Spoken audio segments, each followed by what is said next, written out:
So today we're here to talk about a couple of things, observations I have re consumer crypto, right? I think obviously this cycle has been very much marked by the adoption of from Wall Street, right? Like really what started the cycle was BlackRock, was Wall Street, was Trump administrations, I think, and now obviously a lot of also DAT as well. So generally, I think in this cycle so far, what we've been seeing is institutions are playing much bigger role. But I also think that secretly in this very important equation, what's really important is also the number of developers adoptions and also the number of consumer adoption. Because after all, we are not building blockchain or public blockchain just for a very few institutions to be used. It's supposed to be an infrastructure with an open, data layer and economics for really everybody. So my worldview has always been blockchain is built by the underdog for underdogs. So it's important to kind of pay attention to also the developer adoptions and also the consumer adoptions. So a little bit about EVG and my background. So I founded the company in late 2018, beginning of 2019. Before that, I was a Web2 founder, sold my company and joined a private equity fund. I invested in many Web2 companies over my period of time. And when I founded EVG, I was having really this very naive idea of I missed opportunity to build a Tencent in Web2. Maybe I can try to build a Tencent or a ByteDance in Web3. The very laughable, I would say, naive idea, but that's really just how we started in my apartment with a couple of people. And I would say over the last 6-ish years, we've scaled the team from initially 3 people to now almost 300 people. We have more than 200 engineers in-house. We build multiple products. We got about 10 million users combined between all our products. And we have also made quite a bit of balance sheet investments into other ecosystem that we deem strategic and important for the adoption of blockchain. So let's look at some numbers and facts, right? So currently, this is according to ChatGPT and all the AI tools and search. Currently, we have roughly about slightly more than a half billion in terms of token holders, right? The number can be calculated based on even you own a Bitcoin in Robinhood or Revolut, it will count as a token holder, or NFT or a meme coin, anything really counts. But if you look at for example, last month we roughly only have maybe about 20 million in terms of 15 to 20 million in terms of on-chain users and users of Web3 product. What it really means if you see this as a funnel, we have actually a quite big upper funnel, but the conversion through the middle and lower funnel are actually very lacking. And I think one of the biggest questions I think a lot of people are thinking is how do we build more content so that we can actually provide more use cases to convert the token holder into actually becoming users? Because I think at this point, financial innovations like Bitcoin or stablecoin has pretty much become the Trojan horse for the industry and really has brought on a lot of users to become owners. But I think they're one step away to becoming users. And I think this is one of the biggest opportunities right here. And if you kind of zoom into that, Asia actually play a very unique and interesting role. Out of the majority of the user, Asia has more than 60% worldwide, and Asia has the highest growth rate in terms of compounding the user as well. So what that really means is, I think there's a huge mismatch between opportunities in Asia and the risk capital and the attention that Asia deserves. So I spent a lot of time in the United States. I wrote a lot of articles about Asia founder not having enough love from both risk capital and also overall communities. But actually all the users are here. You think about every single project in the US, big infra, they raise the money, hire a team, and then they outsource the tech building to Asia. They do the TVO campaign here. They really try to acquire user here. They try to acquire TVO here. And after all, they have the list on exchange in Asia as well to tap the retail liquidity. So I think Asia is actually a very important part of the equation. Despite, I think, in the last few years, everyone is really focusing more on what Wall Street has to say. And then this pattern is not new as well. If you look at traditionally in Web2 as well, really in the last 10 years, from social to mobile games to IPs like K-pop and Blackpink, etc.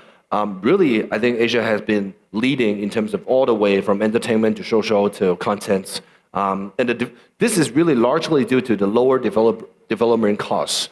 So in America, if you're, let's say, a 10-year engineer in Amazon or Facebook with 10-year experience from one of the FANG companies, your base salary is roughly about $350,000 US dollar a year, plus maybe about like $250,000, $300,000 in ESOP. That means it's much, much, much bigger. But if we compare to like for example, if I take China, for example, a guy with 10-year experience in Tencent and Alibaba, which arguably have the same quality of, ability to develop codes and products, would probably cost like $100,000. So there's really a big, I would say, cost arbitrage room for consumer developers. And it's almost a guarantee that if you think about TikTok, for example, you're almost guaranteed to win if you're able to compound your product and iterate faster than your competitor like Facebook. Simply because, for the same $10 million, I can iterate 30 versions, while the American company can only iterate 10 versions. So my team made this slide. This is one of the most prudent end of the number. I actually think this number is going to be a whole lot bigger, probably 3 times bigger than this. If you think about the deregulation that's happening recently, obviously I think Vietnam, we've talked about this, like license coming pretty soon.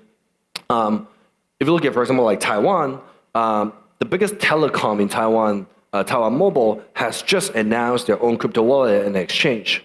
Taiwan has 25 million population, give and take. Currently, the number of token holders is only about 1 million. Within this number, but Taiwan Mobile has more than 15 million of users. And the same family also owns the second largest bank, which is Fubon. So you can almost imagine a play like that could possibly bring us to widen the top funnel, probably by triple or quadruple that.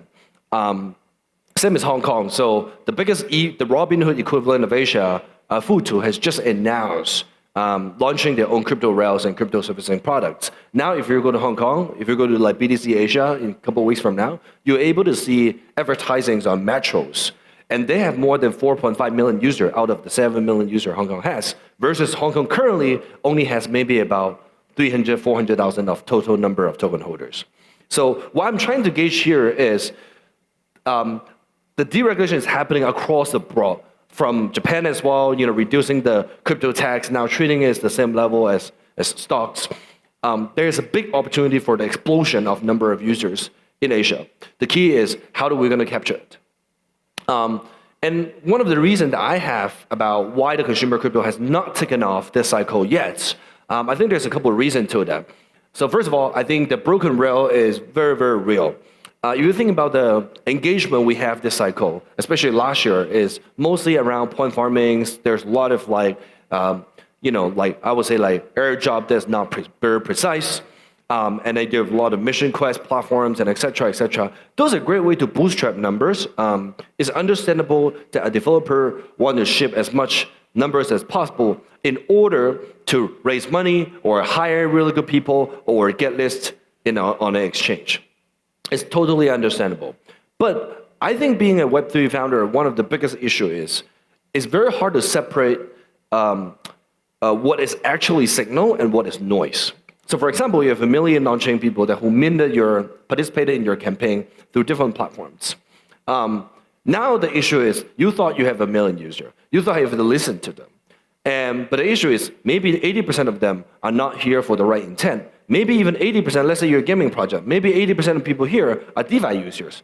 They probably don't really care about games at all. So it's one of the biggest issues is traditionally Web2, because there's no tokenomic, there's no incentive. There's subsidy for sure, like Uber has given out subsidy, but it's much easier for you to actually listen to the real user, like why they love your platform, why they're using it. I think Brian Chesky, the founder of Airbnb, has very famously said this, is like, how do you iterate with users? But actually doing that in Web3 is incredibly difficult. And the second thing you would actually see is most of the team are spending time and the codes and engineering, reinventing almost all the distribution layers instead of focusing on the core feature of the product that actually generate marginal value, because everyone is spending time to rebuild their leaderboard, rebuild their point system, rebuild their websites like claims, et cetera. So actually, the content loop is quite shallow. Third is the attention problem, right? I actually, for one, think this yapping game might not be the best for the industry. It always benefits the same group of people. It's very noisy, and I don't think it's really a good way of promoting product either.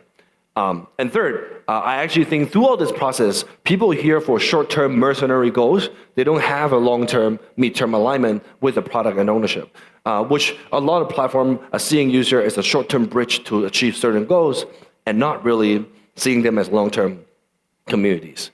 And why do we think like engagement layer really important is we think about engagement in two ways. Like you need to have the right, find the right intent, and you need to find the right ownership.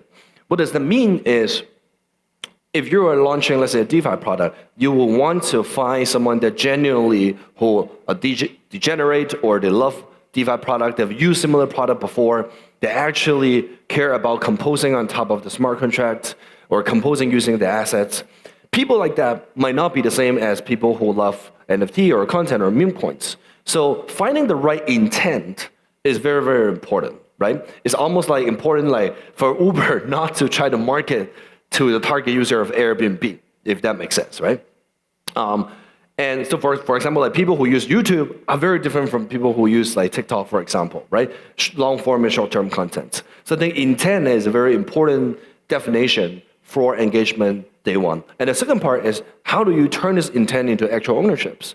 And then allowing them to compound over depths. We all talk about composability and interoperability, but I don't think we've so far seen really good examples so far that what you did before, your actual behavior, who you are, has really led to having a certain advantage in the next one. So for example, if I personally spend a lot of money on, let's say, a strategy game before, let's say I'm a big strategy gamer and spender, next time, if there's a new title being launched, they should target me, they should give me maybe 10x of the rewards instead of trying to do an airdrop across everybody. And I think we all know the definition about ownerships and reward-based and sovereign identity and etc. But I think this is more like long-term here. Like, I actually think Web3, the word itself, should disappear over time. And we think there's a lot, like the use case is going to be from the new engagement layer is going to be very, very clear. Number one, I think we need to have ability to prove someone's identity based on what you own, what you're interested, what kind of YouTubers you follow on your YouTube, what kind of contents you like. All those like tags and personalization is really, really important. Traditional Web2 were able to scale because Google and Meta, the biggest advertising engine, allow the developers to very specifically target the users with very similar profile or have Google with similar keywords before. And I think proof of identity is really, really important. Currently, I personally don't think pure NFT is a very good way of doing that.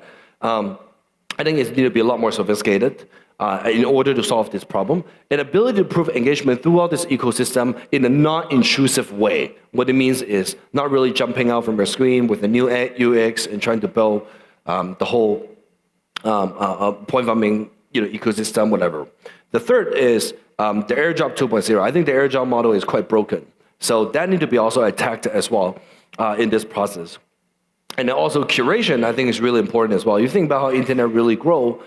Users are the one who are curating the ideas and curating contents, allowing them to really furnish. If you think about Facebook in the early days, it's the college kids who really curated. And I think that is really important as well, to actually identify who are the real fans. They really like the content, allow them to become curators who actually compose on top. And I think moving forward, I think there's going to really drill down to a lot of small details from UX optimization, try not to disrupt the UX as much, the identity infrastructure, and also the micro incentive that is weaving into every single step of the way, let's say through a Chrome extension, etc. So one of our projects we announced a couple months ago is T-Rex, which is our own, I would say, blockchain ecosystem that we want to build. Has been a distributor of products like Sandbox, Dapper Labs, etc. in the early days, and having, being a developer on the consumer product side, we feel like there's a lot of pain points we could possibly attack and solve in this process. And then obviously we're going to leverage what EVG has in terms of our distribution network, the 10 million user we have, primarily in Greater China, And then also we built like 700 smart contracts before across 10 different chains. Last year alone, we did close to $200 million in terms of on-chain transaction on our products. So we're really going to pull them up together. And obviously, we're going to launch the first thing, which is our T-Rex Passport, which will be very fun in a couple weeks' time. It's coming out really soon. And then also with our discovery layer in form of, Chrome extension, which would not disrupt your flow when you're actually browsing YouTube or Twitter. And third, the little Rexy will be almost like a Tamagotchi that is following you around and encapsulating your whole engagement in a very natural process way. So I think if we get it right, we will get some invisible crypto, but a lot of visible value creation. Thank you very much. These are the Twitters of the company. Feel free to follow us.